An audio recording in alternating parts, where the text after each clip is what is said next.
오늘 말씀을 가지고 더 큰 능력이라는 제목으로 말씀 나누도록 하겠습니다. 오늘 본문은 다윗이 사울 왕을 그의 목숨을 두 번째로 살려주는 이야기입니다. 다윗을 쫓던 이 사울과 3천 명의 군사가 하길라산 그 지경에 이르렀습니다. 그런데 사자굴에 들어가듯 적진에 나아가는 다윗이 오늘 모습이 등장하죠. 그래서 사울의 목숨이 아니라 사울의 창과 물병을 가지고 나오는 스토리입니다. 본문 1절에 보니까 이렇게 표현합니다.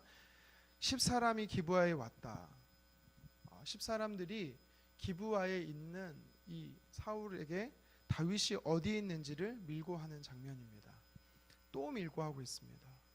제가 왜 또라는 말을 쓰고 있냐면 사무엘상 23장 19절에 보니까 이미 한 차례 엔게디 광야에서 사울에게 다윗이 어디에 있는지를 10사람이 밀고 했었기 때문에 제가 또라는 표현을 쓰고 있습니다. 이번에도 역시 하길라산에 숨었다라고 정보를 사울에게 주었습니다. 10사람이 어느 사람인가 한번 찾아봤습니다. 10사람이 어느 지역 사람인가 봤더니 10이라는 지역은요 헤브론 지역에서 가까이 있습니다. 그러니까 헤브론이라는 것은 헤브론 지역이 어디 있냐면 바로 유다 지파라는 지파 사람들이 거주하던 지역입니다. 사울 왕이 어느 지파인지 아십니까? 사울은 베냐민 지파입니다. 물론 유다 지파랑 가깝게 지내긴 했지만 유다 지파가 아니란 소리입니다. 정작 유다 지파가 누구냐면 다윗이 유다 지파입니다. 12지파를 통일해서 왕이 되었던 사울이지만 아직까지는요 이스라엘은 혈연 관계로 유지된 이 지파 중심의 사회였기 때문에 같은 유다 지파였던 다윗을 밀고 한다라는 것은 가족을 팔아넘긴다라는 뜻과도 같은 의미입니다. 또 보십시오. 1절에 보면 기브아에 있는 사울에게 왔다라고 표현을 쓰죠. 10이라는 지역과 이 기브아 당시 사울 왕이 있었던 성의 이 거리는 약 한 40km 됩니다. 지금처럼 대중교통이 발달한 당시도 아니었는데 불구하고 사람들이 먼 거리까지 가족을 팔러 기브온에 갔던 것이죠. 오늘 이 말씀을 보면서요 한 번도 아니고 두 차례나 그렇다라는 것은 세 차례 네 차례 계속해서 배신할 가능성이 있다라는 거죠. 10사람이. 그래서 다윗에게 있어서 10사람들 역시 사울만큼 두려운 존재가 되었을 것입니다. 만약 제가 다윗이라면 일단 10사람들을 좀 제거하고 도망갔을 것 같습니다. 그런데 오늘 본문을 보면 다윗이 어떤 제스처를 취하고 있습니까? 10사람에 대해서 그들의 머리털 하나 건드리고 있지 않습니다. 왜일까요? 궁금증을 자아내죠. 도리어 그가 취한 행동은 10사람들을 해코지하는 것도 아니었고 사울을 피해 다른 지역으로 도망가는 것도 아니었고 다윗이 취한 행동은요 불을 향해 돌진하는 불나방처럼 자신을 죽이러 찾아온 사울을 향해 돌격하고 있습니다. 6절에 보니까 누가 나와 함께 갈 것이냐 다윗이 이렇게 묻습니다. 그런데요 아무리 충신이라고 해도 누가 나와 함께 갈 것이냐라는 질문에 선뜻 대답하기는 어렵습니다. 보십시오. 가족도 있습니다. 지금까지 일궈뒀던 일도 있을 것입니다. 안정된 기반이 조금씩 생겼을 것입니다. 이들은요 다윗을 쫓고 있던 사람들은 죽으려고 다윗을 찾아간 것이 아닙니다. 살려고 찾아간 것이죠. 이 사람들은 의혈단이 아닙니다. 목숨 걸고 싸우겠다라는 의혈단이 아닙니다. 사울 통치하에 살지 못해 다윗을 쫓아 살기 위해 간 사람들이지 죽기 위해 간 사람들이 아닙니다. 만약 나와 함께 가자라는 이 다윗의 고백 속에 누가 나와 함께 죽으러 갈 것이냐라는 고백으로 들렸을 것입니다. 이사야서 6장 8절에 하나님께서 누가 나를 위해 갈 것인가 라고 물었을 때 이사야가 내가 여기 있나이다 나를 보내소서라고 고백했던 것처럼 오늘 말씀해 보니까 이 아비새가 적장으로 함께 가겠다는 목숨을 던지고 결단하는 헌신이 나옵니다. 저와 여러분들이 아비새처럼 예수님을 쫓아감에 있어서 내 목숨을 걸고 쫓아가는 위대한 따름이 있기를 주님의 이름으로 축원합니다. 그런데 이 다윗과 이 아비새에게 있어서는요, 동상이몽의 이 마음입니다. 8절의 하반절에 보면 아비새가 이렇게 고백하죠.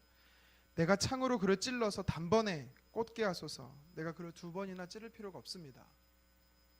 아비새는요, 이 사울의 목을 따겠다라고 굳은 각오를 이야기하고 있는 것이죠.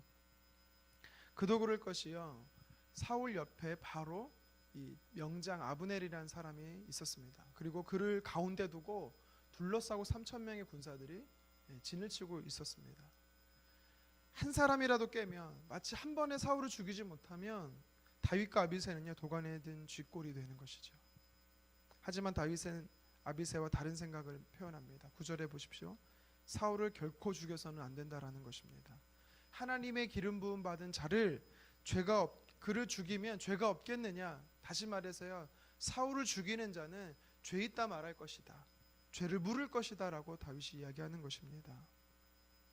그가 그렇게 고백한 것은 전적으로 하나님께서 선택한 자는 하나님의 주권 속에 있다, 하나님이 그의 목숨까지도 책임지신다, 하나님께 다 맡긴 이 다윗의 모습을 볼 수가 있습니다. 다윗은요, 10사람도 죽일 수 있었습니다. 심지어 사울도 죽일 수 있었습니다. 기회가 있었습니다. 2번이나. 하지만 어느 것 하나 그들은 죽이려고 선택하지 않았습니다. 능력이 없어서가 아닙니다. 충분한 능력이 있었습니다. 하지만 그렇게 하지 않았습니다. 제정신이 아닌 사람처럼 다윗과 이 아비새는 사울의 진영을 잠입했습니다. 왜일까요? 왜 이렇게 무모한 행동을 하고 있을까요? 그 이유에 대해서 명확히 오늘 본문이 기록하지 않기 때문에 모르겠지만, 사실 우리가 24장에서 사울을 살려주는 다윗의 모습과, 그리고 26장에서 엔게디 광야, 24장에서 엔게디 광야 동굴이었고요, 오늘 본문은 26장 하길라산에서 이 사울을 살려주는 사건을 비교해 보면 그 이유를 좀 유추할 수가 있습니다. 이 두 사건의 가운데가 사건이 하나 더 있었어요. 사울의 누구죠? 사무엘의 죽음도 있었겠지만 그것 말고 어떤 사건이 있었냐면 25장에 그 사람을 살려주는 사건이 하나 있었죠. 갑자기 이름이 생각이 안 나네요. 나발을 살려주는 사건이 있었습니다.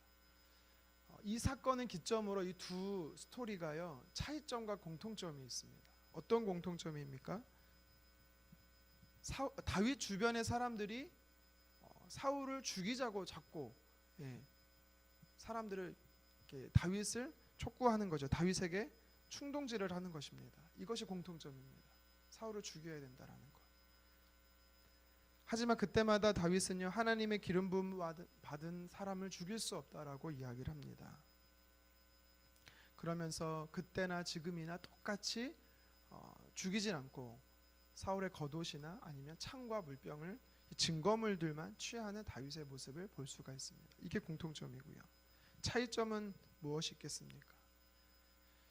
이 엔게디 광야에서, 이 굴에서 있었던 건요, 우연히 발생된 일입니다.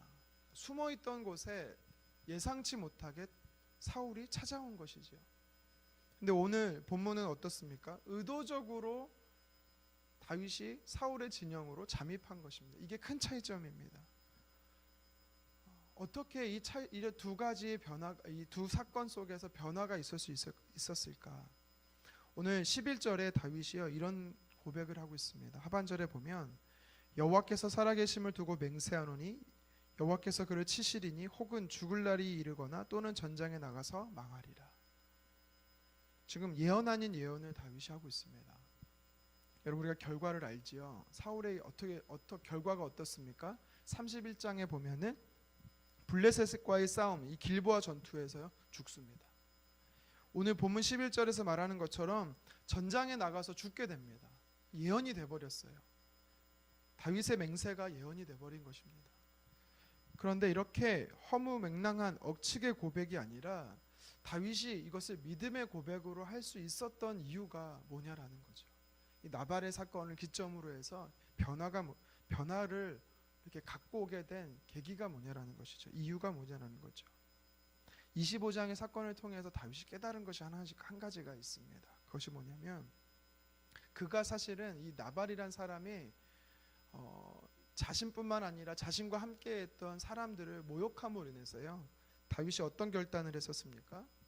나발과 그 가족들을 모두 진멸하겠다라는 잘못된 이 충동적인 결단을 할 뻔했습니다. 결단은 했지만 실천하지는 않았습니다. 그런데 지혜로운 여인 아비가일을 통해서 사람을 죽이진 않았습니다. 그런데 사무엘상 25장 38절에 보면 이런 표현이 있어요. 열흘이 지나 하나님께서 나발을 치셨더라. 그것을 보면서 다윗이 느끼는 게 뭐냐? 하나님께서 원수를 갚으신다. 만약 다윗이 나발과 그 사람들을 죽였으면 그는요 기름 부음 받은 왕으로서 인정받기에는 민심이 허락지 않았을 것입니다. 하나님께서 나발을 치신 모습을 보면서 하나님은 원수를 갚으신다라는 거죠. 그가 나발을 죽일 수 있는 능력이 있었습니다. 동일하게 오늘 본문에 10사람들을 죽일 수 있었고 사울을 죽일 수 있는 능력이 있었습니다. 하지만 그는 악을 선으로 갚지 않고 선으로 악을 갚았던 것을 볼 수가 있습니다. 할 수 있는 것을 우리는 능력이라고 말합니다. 내가 할 수 있는 것을 내 능력이라고 말하죠. 하지만 할 수 있는 것을 하지 않고 통제하는 것을 더 큰 능력이라고 말합니다. 능력 이외의 능력, 자신의 육체의 힘을 통제할 수 있는 하늘의 힘, 이것이 바로 하나님의 뜻이었습니다. 다윗은요 더 큰 능력을 소유하고 있었습니다. 바로 하나님의 뜻이었습니다. 다윗은 하나님의 뜻을 따르기 위해서 자신의 인간적 능력을 통제할 수 있는 이 능력을 소유하게 됐던 것이죠. 이 나발이라는 사람을 통해서 악을 선으로 이기는 능력, 그리고 육을 영으로 장악하는 이 능력. 저와 여러분들의 육체의 본능을 따라 할 수 있는 능력이 있지만 이 다윗과 같이 하나님의 뜻을 이루기 위해서 그 일을 하지 않는 더 큰 능력을 소유하기를 주님의 이름으로 축원합니다. 아비새처럼 미워할 수 있습니다. 우리도 아비새처럼 용서할 수 없고 그리고 나만을 위해 살 수도 있습니다. 이것이 사람으로 할 수 있는 사람으로서 가지는 능력이죠. 그러나 우리는 다윗처럼 더 큰 능력을 소유해야 합니다. 하나님께서 우리 안에 그러한 능력을 행하셨지요. 하나님은요 우리를 불로 심판하실 수 있었어요. 바로 심판하실 수 있었습니다. 바로 진멸하실 수 있었습니다. 쓸어버리실 수 있었어요. 그런데 그렇게 하지 아니하시고 예수 그리스도를 통해서 하나님은 더 크신 능력을 우리에게 보여주셨던 것입니다. 그것이 바로 용서였고 사랑이었습니다. 예수님의 십자가의 사랑이었던 것이죠. 다윗은 이 더 큰 능력을 소유하였습니다. 나발이라는 사건을 통해서, 나발이라는 사람을 통해서 저와 여러분들도 이 더 큰 능력을 소유하기를 소망합니다. 원수 갚는 것도 능력이 있어야 할 수 있습니다. 그런데 원수를 용서하는 것이 더 큰 능력을 소유하는 것입니다. 용서하고 돕는 것, 이것이 더 큰 능력입니다. 다윗처럼 예수님처럼 저와 여러분들이 더 큰 능력을 소유하는 하루 되기를 주님의 이름으로 축원합니다. 기도하겠습니다.